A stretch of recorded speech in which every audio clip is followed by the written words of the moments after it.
10th 11th school student, arrear student, private student இவங்களுக்கான provisional mark sheet, அதாவது தற்காலிக மதிப்பெண் சான்றிதழ், அது என்னைக்கு இஷ்யூ பண்றாங்க அதை பத்தி பார்க்கலாம். முதல்ல ஸ்கூல் ஸ்டூடெண்ட்டுக்கு என்னைக்கு இஷ்யூ பண்றாங்க அப்படின்னா May 19th அன்னைக்கு மதியம் 2 மணிக்கு மேல ஸ்கூல்ல இஷ்யூ பண்ணுவாங்க. நீங்க அங்க போய் கலெக்ட் பண்ணிக்கலாம். பிரைவேட் அரியர் ஸ்டூடெண்ட் உங்களுக்கு எங்க இஷ்யூ பண்றாங்க அப்படின்னா நீங்க ஆன்லைன்ல டவுன்லோட் பண்ணிக்கணும்.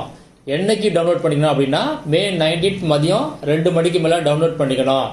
அதற்கான லிங்க் இன்னும் அவங்க ரிலீஸ் பண்ணல. ரிலீஸ் பண்ண உடனே நான் உங்களுக்கு அப்டேட் பண்றேன். 10th ஸ்கூல் ஸ்டூடெண்ட்டை பொறுத்த வரைக்கும் இந்த ப்ரொவிஷனல் மார்க் ஷீட்டை வச்சு தான் நீங்கள் 11th அப்ளை பண்ணணும்.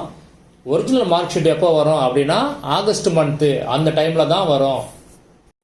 பிரைவேட் கேண்டிடேட் பொறுத்த வரைக்கும் நீங்கள் ஃபெயிலோ இல்லை பாஸோ எது இருந்தாலும் சரி, நீங்கள் ப்ரொவிஷனல் மார்க் ஷீட்டை வந்து கண்டிப்பாக டவுன்லோட் பண்ணி வச்சிங்க.